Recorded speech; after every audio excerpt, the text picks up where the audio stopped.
A very warm and bright morning to all my brilliant students of Sri Gokulam Public School. This is Nida ma'am with you, and we are moving into yet another English online class. So how are you, my darling students? I hope you are all keeping fine. We are just about to start our second assessment, and I want you to just work hard and score your best marks. So revision classes will start soon, and we will revise along and keep working hard along with the teachers. Be good children and study well. So before we get into the revision classes, let me just do a new chapter with you. In today's class, we are going to discuss a lesson from your textbook Honeysuckle Unit 7, Fair Play. Before we get into the lesson, it's a very simple and a wonderful story, a meaningful story to learn. But let me just ask you a question. Now, we all have got friends. Some friends are very close to us, some are not very close to us. But all of us have got that one special person who we know as the best friend.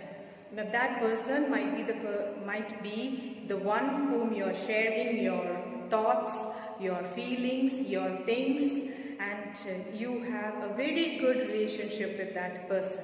That person also helps you a lot. You also help your best friend a lot. Now, has it so happened that you sometimes fight with your best friend? Yes, it commonly happens between us. We fight with our best friends also. Now, what is the wonderful thing about fighting with your best friends? It is that we cannot stay away from our best friend for more than one day. When your best friend stops talking to you, we feel very sad and depressed. No matter what kind of food your mother might cook for you and what kind of toys your father might buy for you, you still don't feel happy if your best friend is not talking to you. Haven't you felt it so? Yes, it happens with all of us, irrespective of any age. At this age also, being such a grown-up adult, if my best friend does not talk to me, I would just go crying for days and days. It is so very depressing when your best friend stops talking to you or have a fight with you. So what do we do when our best friend fights with us?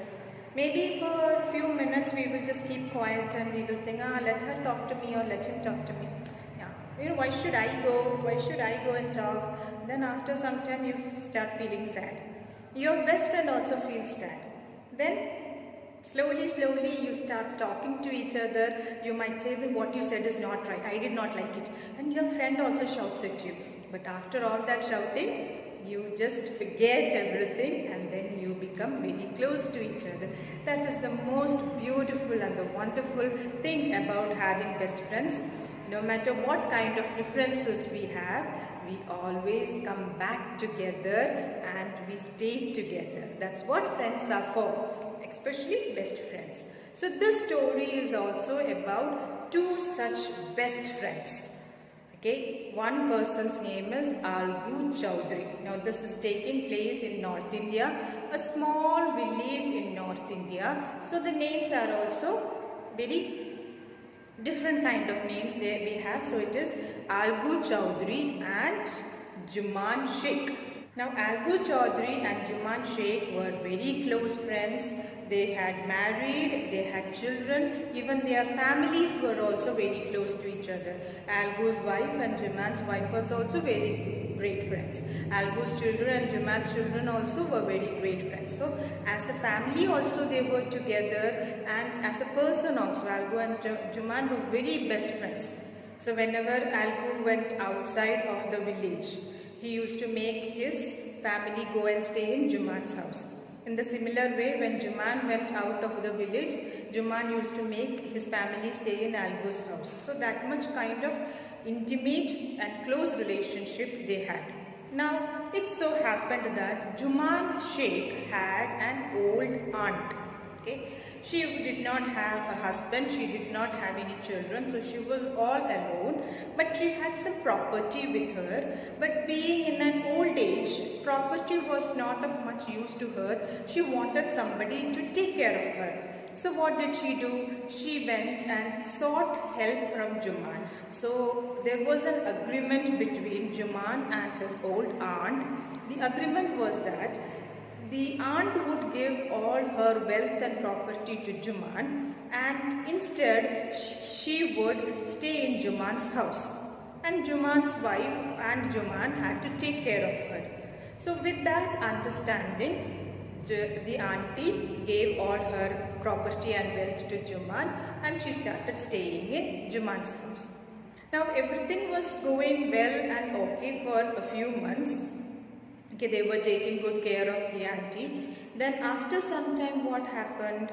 Juman's wife started feeling it as a very troublesome thing, because this was an old lady. So when you know how old people are there at home, they need special care and attention. And Juman's wife, because it is not her own mother or Juman's mother, it was just a very distant relative. What do you mean by distant relative? Very far off relative. She did not have that kindness and that humanity to take care of an old woman. So she started feeling it as a troublesome. This lady was always asking for hot water or food, or there was always pain in her leg or on her back pain, headache, like that pains were there. So every time she was asking for something, she was demanding too much. It's not that she was trying to cause any trouble, it is just that she was an old woman, so her needs were more.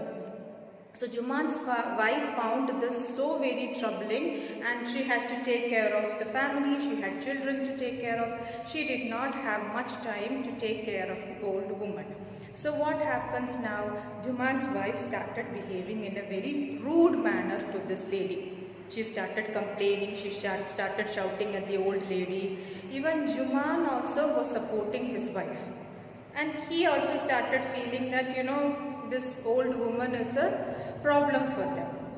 Now this old woman was feeling very hurt and depressed, because she had come to stay in the house thinking that somebody will love her, take care of her, look after her needs. But here Juman and his wife were always shouting at her and insulting her, saying bad comments about her. So she felt very sad. She used to have very little food only. Old people, they eat very little food. So that little food also, that woman, okay, that is Juman's wife, started complaining and telling, oh, so much of food she is eating, I have to always cook for her. Like that she was saying. And that insulting the old lady. So that also she was eating quietly, taking in all the insult.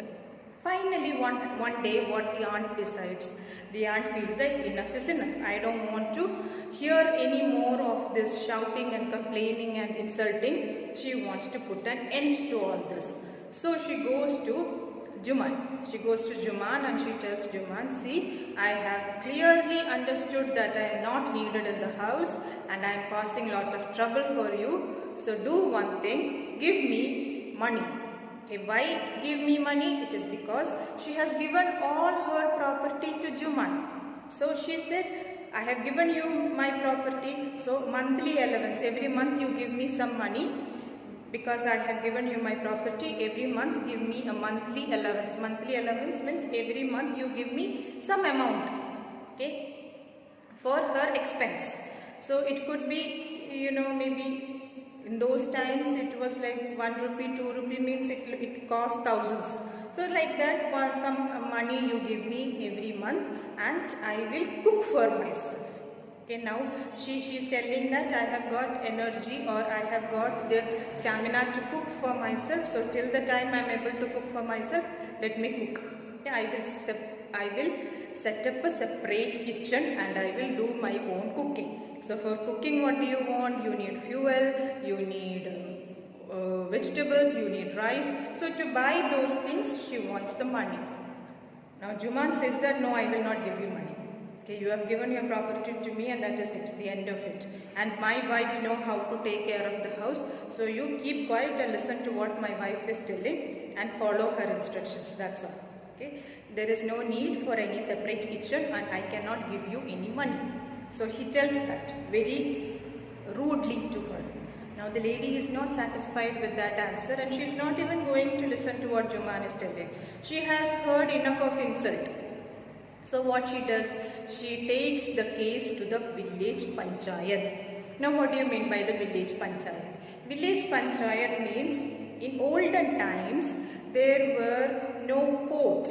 Okay, like how now when you have a problem, where do you go and complain? You go and complain to the police station or you file a case in the magistrate. Okay, so based on that you will be called to the court and your appeal will be heard. Whatever complaints you have to say, that will be discussed. If it is a small minor cases, you can go and complain to the police station and the police station itself, the problem will get discussed and solved. If it is something more than that, you go to the court. And if it's something even more problematic thing, then you go to the High Court, you go to the Supreme Court. So there are different levels of court is there. That is how law and order is maintained in our country. In olden times, there was no court or police station. Instead, there was something called as a panchayat. What do you mean by panchayat? Panchayat means there is a person who is elected as a leader from amongst the village. One elderly and a respectful person would be selected as a leader, and then along with him there will be a few more, maybe 3 or 4 more people who will be selected as a panchayat. Panchayat means a group of a law-making body. Okay, it is a law-making body. So these elderly people, these people would be the most respected and the influential people in that village. Elderly people they would be. So they together would form a body or a group. They would sit under a tree and all the villagers would come. The person would explain his problem. This group of people, that is the panchayat, they would listen to the problem and then a decision will be made. Whatever the decision is made by the panchayat, it is to be followed strictly by the people. So that is how law was created in olden times. So here also the lady is going and explaining to the panchayat. So she tells like, I have got a problem. I want my problem to be discussed and solved in the panchayat. Now for this purpose, what this lady does is that she goes and discusses the problems to some of the villagers. Okay, villagers means the people living in the village. So she discusses the problem. So that once the panchayat is called for, when the day comes for discussing it, people will say what this lady has told is right. Some people might support her, some people might oppose her. So for this purpose, for a group discussion to happen, she started explaining her problem to the people in the village. What kind of reaction did she get from the people? There were some people who supported her, who said that what you said is exactly right and what Juman is doing is completely wrong. Some people supported her, sympathized with her. Some people laughed at her, told that this lady is gone crack, she has gone mad, simply telling some things. Okay? Some people was opposing her, telling that no, what you are doing is completely wrong. What Juman is saying is right, you should listen, follow his orders and stay in his house. So different kind of opinions were there. This lady also went to Algu Chowdhury. Now Algu Chowdhury is Juman's best friend. So she went and told Algu, see, this is what has been happening in the house. Your best friend is treating me in a very bad manner. So Algu said, see aunt, I know you and I know Juman also. But Juman is my best friend. When the panchayat is being held, how I can say bad things about him or take opposition with him? I cannot do that. Okay, I'm sorry auntie. When the panchayat is called for, I will support my friend because he is my best friend. So the lady says that, see, okay, he is your best friend, you should support your best friend is a right thing. But is it also right to know the truth and not speak the truth? Is that the right way to do things? Now you know that somebody is doing something wrong. And in spite of knowing that person is doing wrong and keeping quiet, that is not the right way to do things. If you know that somebody is doing wrong, you should stand up and say, that person is doing something wrong. That is not right. This is right and this is wrong. You should have the courage and the guts to speak the truth. Now you know somebody has done something wrong, and keeping quiet is like allowing that person to do more wrong things, allowing the society to do more wrong things. We should not allow that to happen. So the aunt advises him on this point and she leaves. Now Algus's mind is ringing with the words what the aunt said. What is the words that aunt said? The aunt said that it is not the right thing to keep quiet when you know that somebody is doing something wrong. So he feels that there is point in what the aunt has said. So this is the first part of the lesson. The panchayat was held that same day evening. And what happened on that day? Did aunt get the justice or did Juman get justice? What happened on that day, we will come to know in the next class. So I am concluding today's class. I hope you have understood what I have explained. So keep studying hard and be good children. Have a wonderful day. Thank you.